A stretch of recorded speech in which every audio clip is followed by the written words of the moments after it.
എല്ലാവർക്കും നമസ്കാരം. ടീസ് ഫ്രം ഹാർട്ടിൻ്റെ പുതിയൊരു വീഡിയോയിലേക്ക് സ്വാഗതം. എൻ്റെ പ്രിയപ്പെട്ട NS+2 വിദ്യാർത്ഥികളെ, ഞാൻ നിങ്ങളുടെ സ്വന്തം ശ്രീലേഖ ടീച്ചർ. നമ്മൾ ഹിസ്റ്ററി എന്ന സബ്ജക്റ്റിൽ നിന്നും 23ാമത്തെ ചാപ്റ്ററിലെ വൺ വേർഡ് ക്വസ്റ്റ്യൻസ് അല്ലേ, ഒബ്ജക്റ്റീവ് ടൈപ്പ് ക്വസ്റ്റ്യൻസ് ഞാൻ നിങ്ങൾക്ക് പറഞ്ഞു തന്നു. ഇന്ന് നമ്മൾ ചാപ്റ്റർ 24ൽ നിന്ന് പ്രധാനപ്പെട്ട വൺ വേർഡ് ക്വസ്റ്റ്യൻസ് ഏതൊക്കെയാണെന്ന് പറഞ്ഞു തരാം. അപ്പോൾ വീഡിയോയിലേക്ക് പോകുന്നതിന് മുമ്പ് നമ്മുടെ ചാനൽ ആദ്യമായിട്ട് കാണുന്നവരാണെങ്കിൽ നിങ്ങൾ സപ്പോർട്ട് ചെയ്യുക. അതുപോലെ തന്നെ നിങ്ങൾ വീഡിയോ ലൈക്ക് ചെയ്ത് കാണുക. നിങ്ങളുടെ അഭിപ്രായങ്ങൾ കമൻസിലൂടെ അറിയിക്കുക. ഓക്കെ, ആർക്കെങ്കിലും ഒക്ടോബർ ബാച്ചിലേക്ക് അഡ്മിഷൻ എടുക്കാൻ താല്പര്യമുണ്ടെങ്കിൽ ഉടനെ തന്നെ അഡ്മിഷൻ എടുക്കുക. ഇനി വളരെ കുറച്ച് ദിവസങ്ങൾ മാത്രമേ നിങ്ങൾക്കുള്ളൂ. അതുപോലെ ഏപ്രിലേക്കുള്ള വിദ്യാർത്ഥികൾ എത്രയും പെട്ടെന്ന് തന്നെ നിങ്ങൾ പഠിച്ച് തുടങ്ങാത്തവരുണ്ടെങ്കിൽ ഇനി പഠിച്ച് തുടങ്ങുക. ഓക്കെ, നിങ്ങൾ നന്നായിട്ട് ഏത് ബാച്ചോ ആയിക്കോട്ടെ നന്നായിട്ട് പഠിക്കുക. 24ാമത്തെ ചാപ്റ്ററിൻ്റെ പേര് the interwar period and the second world war എന്നാണ്. അതിലെ മാച്ച് ദ ഫോളോയിങ് നമുക്ക് നോക്കാം. ആദ്യം ഞാൻ നിങ്ങൾക്ക് അതിൻ്റെ കറക്റ്റ് ആൻസർ മാത്രമേ പറഞ്ഞു തരുന്നുള്ളൂ. നിങ്ങൾക്ക് ബോർഡിൽ നോക്കുമ്പോൾ മനസ്സിലാവും. ഓക്കെ, ഫസ്റ്റ് എന്താണ്? ട്രീറ്റി ഓഫ് വെഴ്സായി സന്ധി. എന്തിനു വേണ്ടിയിട്ടായിരുന്നു വെഴ്സായി സന്ധി? അതിൻ്റെ കറക്റ്റ് ആൻസർ സി ആണ്. അതായത് ഡിക്റ്റേറ്റഡ് പീസ് അല്ലേ, സമാധാനം നിലനിർത്തുന്നതിന് വേണ്ടിയിട്ട്. രണ്ടാമത്തേത് റഷ്യൻ റവല്യൂഷൻ എന്നുള്ളതിൻ്റെ ആൻസർ ഇപ്പുറത്തെ സൈഡിൽ നിന്ന് ഏതാണ്? ഇ ആണ്. അതായത് അലൈഡ് ഇൻ്റർവെൻഷൻ എന്നുള്ളതാണ് അതിൻ്റെ ആൻസർ. മൂന്നാമത്തേത് ദി ലീഗ് ഓഫ് നാഷൻസ്. മൂന്നിൻ്റെ ആൻസർ ഏതാണ്? ബി ആണ്. ഏതാണ്? കൊവനൻറ്റ് എന്നുള്ളതാണ് അതിൻ്റെ ആൻസർ. നെക്സ്റ്റ് നാലാമത്തേത് ഇറാഖ് ആൻഡ് പാലസ്തീൻ. നാലാമത്തതിൻ്റെ ആൻസർ ഡി ആണ്, മാൻഡേറ്റ്സ് എന്നുള്ളതാണ്. അത് കഴിഞ്ഞിട്ട് അഞ്ചാമത്തേത് പോളിഷ് കോറിഡോർ ആൻസർ എ ആണ്.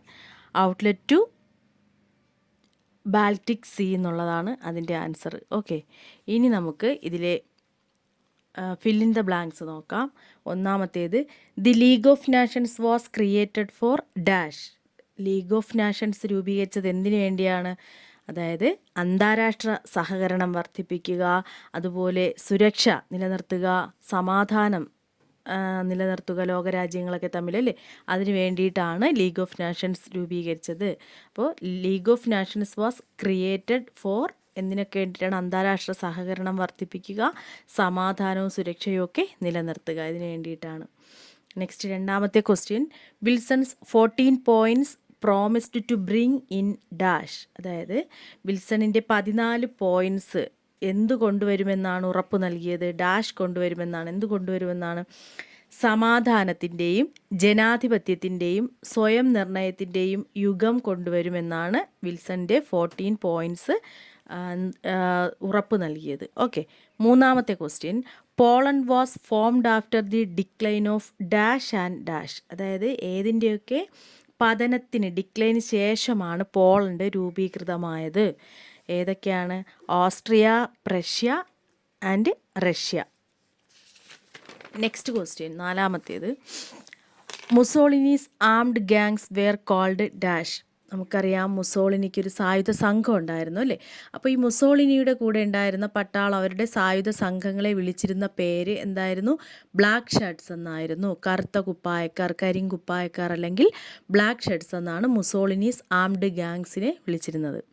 നെക്സ്റ്റ് അഞ്ചാമത്തെ question, Hitler wrote dash while he was in jail. അതായത് ഹിറ്റ്ലർ ജയിൽവാസത്തിനിടയിൽ എഴുതിയ ടെക്സ്റ്റ്, അദ്ദേഹത്തിൻ്റെ ബുക്ക് ഏതാണ്? മെയിൻ കാഫ് എന്നുള്ളതാണ് അദ്ദേഹത്തിൻ്റെ ടെക്സ്റ്റ്. മൈ സ്ട്രഗിൾ അല്ലെങ്കിൽ മെയിൻ കാഫ് എന്നാണ്.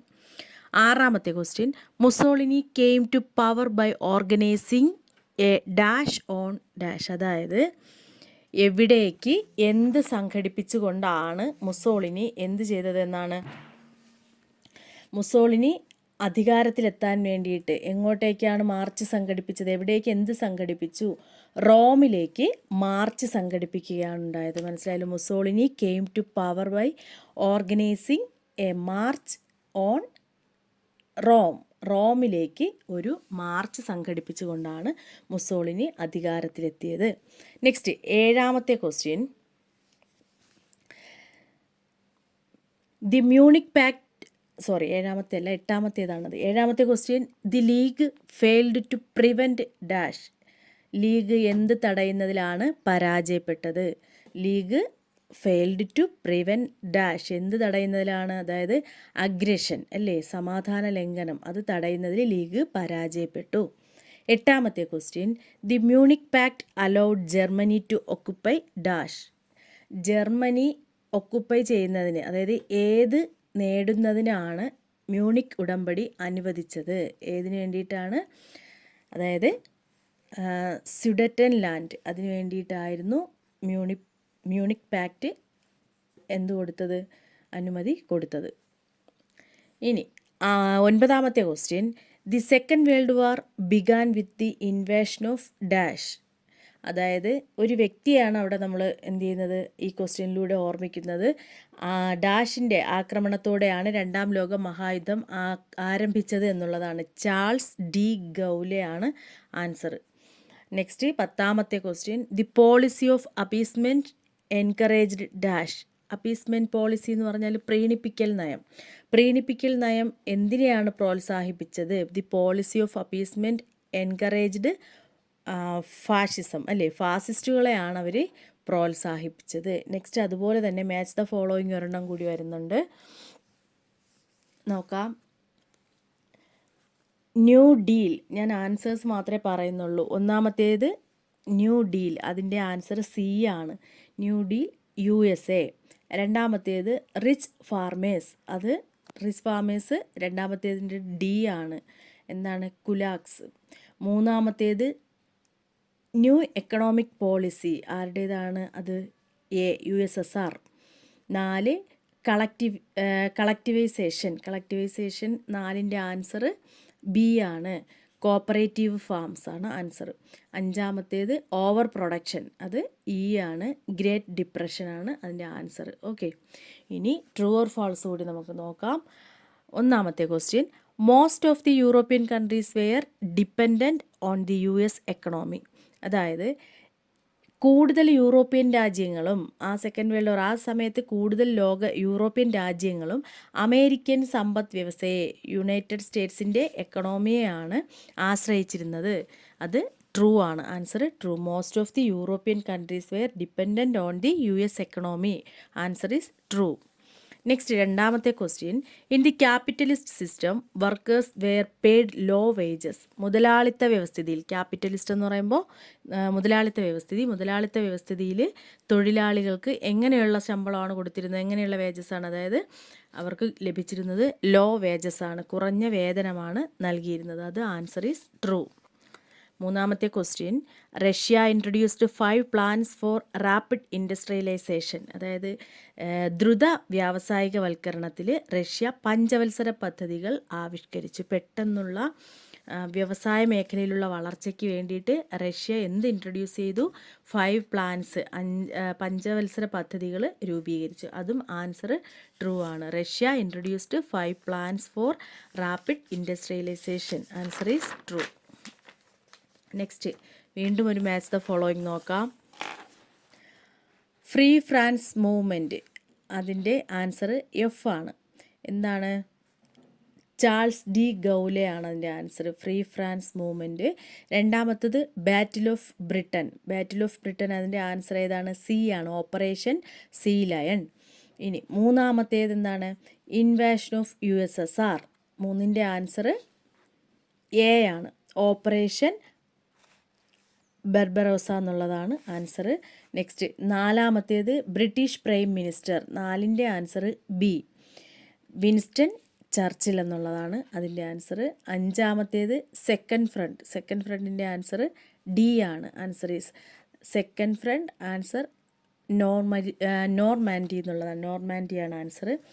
ആറാമത്തേത് ബ്രിട്ടീഷ് എയർക്രാഫ്റ്റ്സ്, അതിൻ്റെ ആൻസർ ഇ ആണ്, അതായത് സ്പിറ്റ്ഫയർ ആൻഡ് ഹ്യൂറിക്കെയിൻ എന്നുള്ളതാണ് അതിൻ്റെ ആൻസർ.